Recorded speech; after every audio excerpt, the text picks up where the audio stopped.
Yo guys, balik lagi di Uki Kelvin. Kita lanjut lagi dalam kasusnya Vina seperti apa. Yuk kita lihat guys videonya. Ada pembahasan apa nih di berita, maksudnya berita kali ini ada berita apa lagi nih kasusnya Vina ya.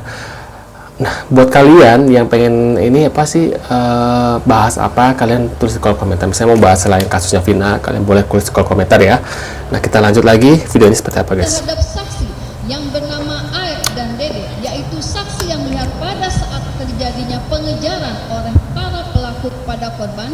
Akan tetapi saksi Aep dan saksi Dede tidak melihat secara langsung peristiwa pembunuhan terhadap korban.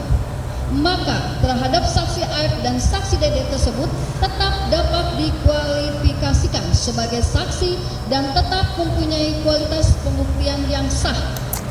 Kok bisa guys? Kita ulang lagi ya. Kita ulang lagi. Para pelaku pada korban.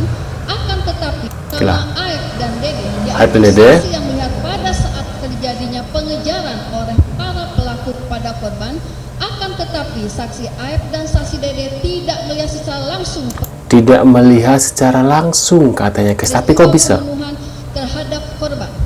Maka terhadap saksi Aep dan saksi Dede tersebut tetap dapat dikualifikasikan sebagai saksi dan tetap mempunyai kualitas pembuktian yang sah yang dapat dijadikan sebagai alat bukti saksi sebagaimana dimaksud dalam pasal 184 ayat 1 Tuhan. Saya sudah mengancam, silahkan hadirkan Aep ya, yang awalnya dalam operasi Polda itu diantaranya pengakuan Aep, kami akan cecar.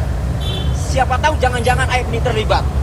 Catat itu, silahkan hadirkan, pasti kami cecar. Sehingga kalau kemudian keputusannya tidak dihadirkan, berarti kami sudah menduga rekayasa saksi-saksi itu adalah benar.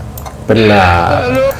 Jelas ya bahwasanya si Aep itu dilindungi, makanya dibilangnya seperti itu ya guys, walaupun tidak melihat secara langsung ya, menunjukkan bahwasanya ya seperti itu ya, sudah jelas lah ya bahwa si Aep ini dilindungi oleh Rodiano dan the gang, mentang-mentang mereka adalah ladusing gitu ya. Jadi ya seperti ini guys ya. Coba kalau misalnya si Aep nggak dilindungi, pasti ya dibilangnya tidak sah ya, karena ini dilindungi sama Rodiano dan akhirnya dibilang sah ya. Gitulah hukum di negeri Konoha ini guys ya.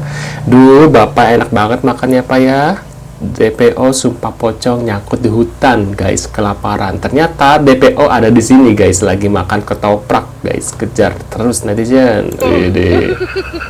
Mereka itu anteng karena kenapa ya, banyak yang melindungi gitu ya, apalagi seorang jenderal yang melindungi Rodiano and the gang gitu. Jadi mereka ya nggak takut, apalagi ya cuma netizen doang. Netizen kan cuma bisa komentar di sosmed ya, nggak akan bisa ngapa-ngapain gitu ya guys ya. Apalagi mereka berasa kayak raja gitu ya, apalagi ya gitulah kalau misalnya udah jadi Konoha, jadi ladusing gitu ya, jadi bebas gitu ya. Tuh lihat tuh, makan dulu katanya. Oh, ini si Gugun. Beginilah wajah garang para rekan-rekan yang diutus khusus oleh Hercules untuk Yakin. mencari Aep demi menegakkan keadilan dan mendapatkan bonus 500 juta. Terlihat mereka sudah sampai di Hotel Cirebon Kota. Pesan buat Aep, siap-siap saja kau. Bener nggak nih beritanya? Masalahnya ngapain mencari jauh-jauh, orang si Aepnya ada di Polda ya, dilindungi sama ladusing guys. Gimana mau ini, mau sejauh-jauh lah, pergi ke Cirebon, ke Indramayu, kemanapun ya. Aku bilang beritanya ada yang bilang dicari di Indramayu juga, dimanapun, di Bandung, dimana. Pada ujungnya mah ada di ya, kalian tahu sendiri ya, si Aep ini di mana gitu ya. Tanyalah sama si Rodiano, pasti dia tahu ya. Dia yang menyembunyikan si Aep ya bersama Gugun dan Aris guys. Kita lanjut lagi. Nanya ini benar-benar diperkosa atau dibunuh atau tidak, atau kecelakaan. Ini nggak dibuka, kemudian tes DNA juga nggak dilakukan, sidik jari juga nggak, handphone juga nggak dibuka. Satu lagi, handphonenya Eki itu tidak disita. Ya iyalah, orang nggak disita, gimana disita, orang di situ ada banyak buktinya bahwa si Eki adalah pemakai, pemabuk dan segala macam ya, makanya nggak disita gitu ya. Kan Pak Rudiana itu anggota narkoba Pak. Nah kan narkoba, nah gitu, apalagi jangan-jangan dia bandarnya lagi ya, si Eki ini ya, diam-diam baik ya, apalagi dia ganggu motor, bapaknya menangani kasus ini, siapa tahu ada backingan gitu sama anaknya, terus jadi bandar deh gitu ya guys ya, makanya HP-nya disita. Kenapa? Ada bukti di situ guys, ada bukti kalau di si Eki ini ya bandarnya gitu. Nah, dalam BAP Rudiana nomor 5 ditanya oleh penyidik, dijawab oleh Rudiana, adapun pelaku yang melakukan tindak pidana tersebut adalah 1.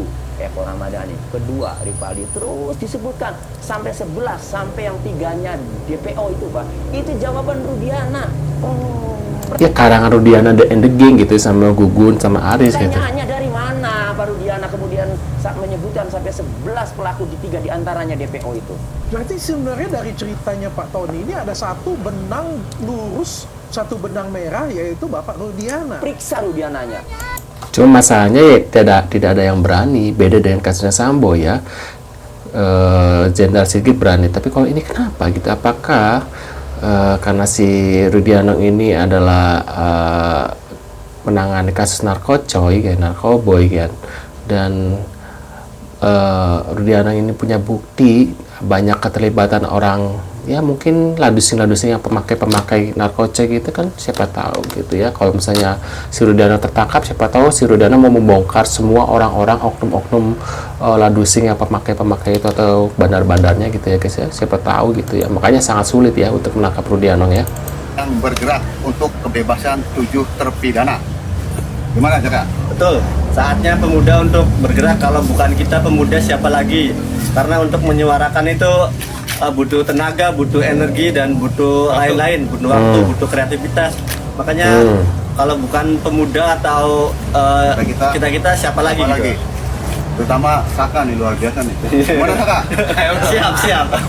Siap berjuang semangat terus dong, jangan kendor. Mudah-mudahan kalian bebas ya, 7 pidana dan Saka total. Wih mantap. Wih, dibakar rame lagi nih kasus reboundnya ya, Sudirman melawan ya ladusing gitu ya. Kita lihat nanti katanya sih tanggal 4 besok ya, 4 September pengajuan 7 pidana ya, melakukan PK guys. Pas penangkapan TNI awal itu Sudirman tuh disuruh. Wah, nanti penasaran nih pas Sudirman muncul nih ya di persidangan nanti ya guys ya. Aku itu disiram air pakai batu gitu. Karena apa? Secara intelektual Sudirman kan jauh di bawah standar. Saya pikir ya program terus mereka semuanya ini. Saya ngomongin wajar Rudiana nggak ditangkap, nggak dipecat. Loh sekarang anak raja loh, isunya kena rehabilitas, makai narkoba, ya dah. Nah, makanya saya bilang ada kaitannya nggak sama yang di atas. Rudiana itu ini bukan fitnah. Saya nanya sama Rudiana 2016 lalu, saya bilang itu narkoba satu kapal itu ya, yang di gerbong melalui kapal itu segitu banyaknya, sabu-sabu itu dikemanakan, saya bilang, ya kan? Waduh, maksudnya anaknya raja itu siapa ya guys ya? Yang sama Pak Prabowo itu bukannya, yang wakilnya itu siapa namanya ya? Waduh, menurut kalian gimana nih? Ini sentilan dari Bu Widya ya. Kita lihat lagi guys berita selanjutnya. Rifaldi yang tak dikenali oleh mereka, Saka Tatal yang di bawah umur, Sudirman yang lemah mental, apalagi kisah unik tentang 8 terpidana ini. Kalau jadi film kayaknya ini bagus nih ya. Dramanya nggak selesai-selesai nih kalau bikin drama ya. Tuh lihat, Sudirman. Wah, menurut pendapat kalian gimana setelah melihat beberapa video yang saya putar ini guys? Tanggapan kalian gimana? Tulis di kolom komentar. Terima kasih sudah hadir dan jangan lupa bantu subscribe ke Alvin, dan sampai jumpa di video selanjutnya. Saya selalu buat kalian yang selalu nonton video aku, dan mudah-mudahan rezeki selalu lancar. See you guys.